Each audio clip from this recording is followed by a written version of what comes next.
الوداع کے بعد ڈرائیور نے گاڑی سٹارٹ کی۔ گاڑی میں ڈرائیور کے ساتھ ارسم اور پچھلی سیٹ پر مریم کے ساتھ دورانہ بیگم بیٹھی تھیں۔ راحیل اور کمال صاحب الگ گاڑی میں بیٹھے تھے۔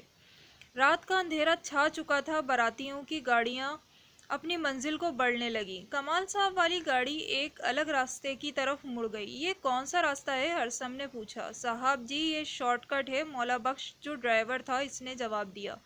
اچھا ایسا کرو ہماری گاڑی بھی ادھر ہی موڑ لو۔ مگر صاحب یہ راستہ تھوڑا سنسان ہے، مولا بخش نے کہا تو مریم خوفزدہ ہونے لگی۔ ڈرتی کیوں ہو مریم، ہم ہیں نا ساتھ۔ دورانہ بیگم نے اس کا ہاتھ پکڑا۔ مولا بخش نے گاڑی کا اس راستے پر موڑ لی۔ کچھ دیر چلنے کے بعد اچانک گاڑی رک گئی۔ ارے یہ کیا ہوا؟ مولا بخش دیکھو ذرا۔ ارسم کے کہنے پر وہ گاڑی سے اترا اور چیک کرنے لگا۔ صاحب جی ٹائر کی ہوا نکل گئی ہے۔ مگر کیسے؟ کیا ہوا؟ دورانہ بیگم بولی۔ مریم نے خوف سے اپنی سبز آنکھیں گاڑی کی کھڑکی سے باہر سنسان راستے پر گھمائیں جہاں تھوڑا تھوڑا فاصلے پر بڑی بڑی بیل کے درخت تھے۔ ارسم گاڑی سے باہر نکلا اور کھڑا ہوا۔ دیکھیں کوئی حل نکلے، اس کا نیا ٹائر لگا ہے، بس یہی حل ہے، مولا بخش بولا۔ رات بھی بہت ہو رہی ہے، زیادہ دیر یہاں رک نہیں سکتے، ارسم نے کہا۔ مولا بخش تم ایسا کرو جلدی سے ٹائر لے آؤ اور وہاں سے پھر گاڑی لے آؤ۔ صاحب جی میں جاتا ہوں مگر اس وقت لگے گا۔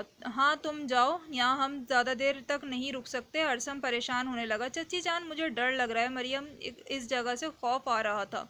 اللہ کا ذکر کرو میری بچی، وہ ہماری مشکل حل کرے گا، دورانہ بیگم نے کہا۔ مریم کو گھبراہٹ ہونے لگی تھی۔ اس نے کھڑکی نیچے کی اور خود کو نارمل کرنے لگی اور خوفزدہ نظروں سے باہر دیکھنے لگی جب اس کی نظر پیپل کے درخت پر پڑی۔ ایک شخص بلیک پینٹ شرٹ پہنے سر پر ہڑی لیے کھڑا ہوا تھا۔ اس نے مریم کی طرف دیکھا تھا۔ مریم کو اپنا جسم کانپتا ہوا محسوس ہونے لگا۔ چچی جان کیا ہوا مریم؟ دورانہ بیگم نے بھی اس طرف دیکھا۔ او مریم، اس نے اس شخص کی طرف اشارہ کیا۔ ارسم بھی مریم کی طرف متوجہ ہوا اور جدھر وہ انگلی سے اشارہ کر رہی تھی اس نے وہاں دیکھا۔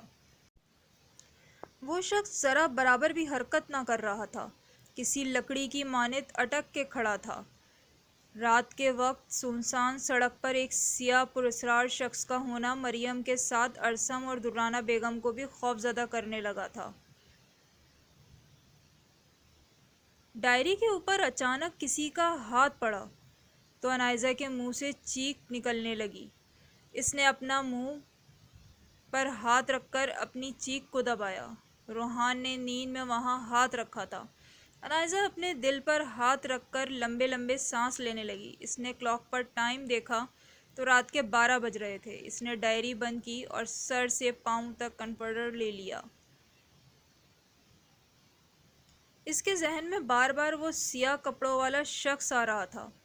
کچھ دیر تک انائزہ نے سونے کی کوشش کی مگر خوف نے اسے سونے نہ دیا۔ اس نے کنفرٹر سے چہرہ باہر نکال لیا، روحان کی طرف دیکھا جو مزے کی نیند سو رہا تھا۔ اس نے اپنا کنفرٹر اتار کر ایک سائیڈ رکھا اور آہستہ سے روحان کے کنفرٹر میں گھس گئی۔ اس کے سینے پر سر رکھتے ہوئے وہ نارمل ہونے لگی اور نیند کی وادی میں کھو گئی۔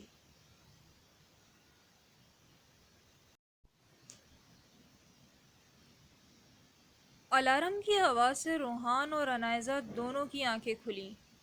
روحان کو اپنا سینہ بھاری محسوس ہوا تو اس کی نظر انائزہ پر پڑی۔ انائزہ نے ایک ہاتھ سے آنکھیں مسلتے ہوئے اپنا چہرہ اوپر اٹھایا۔ اس کا ہاتھ روحان کے دل کے مقام پر تھا۔ اس کے دھک دھک کرتے دل کو وہ محسوس کر سکتی تھی۔ روحان لمبے لمبے سانس لیتا اس کی طرف دیکھ رہا تھا۔ اس کی آنکھوں میں ڈر تو رہا تھا مگر اس بار وہ انائزہ کے وجود سے دور نہیں بھاگا تھا۔ انائزہ اس کی آنکھوں میں دیکھنے لگی۔ روحان کے بکھرے بال اس کے ماتھے اور کن پٹیوں پر آ رہے تھے۔ خوف سے سبز خوبصورت آنکھیں مزید بڑی لگ رہی تھیں۔ سرخ نرم لب اور بے داغ شفاف چہرہ۔ انائزہ بے خودی میں اس پر جھکی۔ اس کے ہونٹ ابھی روحان کے ہونٹوں کو چھوئے ہی تھے کہ روحان نے اسے کندھے سے پکڑ کر پیچھے کیا اور تیزی سے اٹھ کر واش روم میں گھس گیا۔ انائزہ کو اس کی یہ حرکت بہت بری لگی۔ وہ اپنے غصے کو کنٹرول کرنے لگی۔ دوپہر کے وقت انائزہ لاؤنج میں صوفے پر بیٹھی ٹی وی کے چینل چینج کر رہی تھی جب عقیلہ آئی۔ بیگم صاحبہ، آج شام کھانے میں کیا بناؤں؟ انائزہ نے اس کی طرف دیکھا اور کسی سوچ میں گم ہو گئی۔ کیا سوچ رہی ہیں بیگم صاحبہ؟ ہاں، کچھ نہیں، بس ایسے ہی۔ تو پھر کیا بناؤں؟ اس نے سوال دہرایا۔ جو مرضی بنا لو، انائزہ بیزاری سے بولی۔ جی اچھا۔ عقیلہ جانے کے لیے مڑی۔ سنو۔ جی بیگم صاحبہ۔ تم خود اور اپنے شوہر کے لیے بنا لینا، میں اور روحان آج باہر ڈنر کریں گے۔ بیگم صاحبہ، عقیلہ پریشان ہوئی۔ ہاں آپ جاؤ۔ انائزہ نے پھر سے ٹی وی کا رخ کیا۔ عقیلہ پریشان سی وہاں سے چل دی۔ روحان بیڈ پر بیٹھا میگزین پڑھ رہا تھا جب انائزہ کمرے میں داخل ہوئی۔ روحان نے ترچھی نظروں سے اس کی طرف دیکھا۔ وہ میں کہہ رہی تھی کہ جب سے ہماری شادی ہوئی ہے ہم ایک بار بھی باہر گھومنے نہیں گئے، نہ ہی کہیں ڈنر کیا ہے۔ اس نے اداس سا منہ بنایا۔ روحان نے اس کی بات سن کر میگزین پر چہرہ جھکا لیا۔ آج ہم کہیں ڈنر کرنے چلیں پلیز؟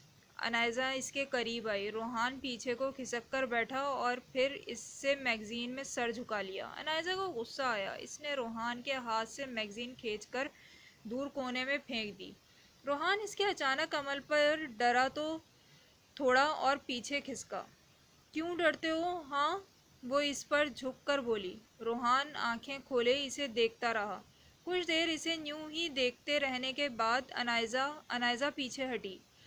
قصور تمہارا نہیں، تمہارا قصور میرا ہی ہے جو تم سے کوئی امید لگا لیتی ہوں، وہ کہتے ہوئے کمرے سے باہر نکل گئی۔ اس کے جانے کے بعد روحان کی آنکھوں سے آنسو پھسلنے لگے۔ اگر اسے یہ بیماری تھی تو اس میں اس کا کیا قصور تھا؟ شام کے 7 بج رہے تھے۔ انائزہ کا موڈ پوری طرح سے خراب ہو چکا تھا۔ وہ اپنے کمرے میں ڈائری اٹھا کر گیسٹ روم میں آ کر صوفے پر بیٹھ گئی۔ ماضی وہ شخص بے حس و حرکت اپنی جگہ پر جم کر کھڑا تھا۔ ان سب کو ایسے محسوس ہو رہا تھا جیسے وہ سانس تک نہ لے رہا ہو۔ چچی جان، اس شخص سے مجھے بہت ڈر لگ رہا ہے، میں انہیں پہلے بھی دیکھا۔ مریم رونے لگی۔ دورانہ بیگم خود خوفزدہ ہو رہی تھیں۔ انہوں نے ورد پڑھنا شروع کر دیا۔ ارسم، تم جلدی گاڑی میں آ کر بیٹھو۔ ارسم کھڑا اس شخص کو دیکھ رہا تھا تو دورانہ بیگم بولی۔ اچانک ایک زوردار آواز سے شیشہ ٹوٹا اور گاڑی کے اندر اس کی کرچیاں بکھر گئیں۔ مریم کی چیخیں فضا میں بلند ہونے لگیں۔ ارسم کی نظریں گاڑی کے پار کھڑے شخص کی طرف اٹھیں۔ وہ حیرت زدہ اسے دیکھتا ہی رہ گیا۔ کہانی کے بارے میں اپنی رائے سے ضرور آگاہ کیجیے گا۔ کہانی ابھی جاری ہے۔ ویڈیو کو شیئر کریں، لائک کریں، چینل کو سبسکرائب کرنا نہ بھولیے گا اور تمام اقساط آپ کو پلے لسٹ سے مل سکتی ہیں۔ بہت شکریہ۔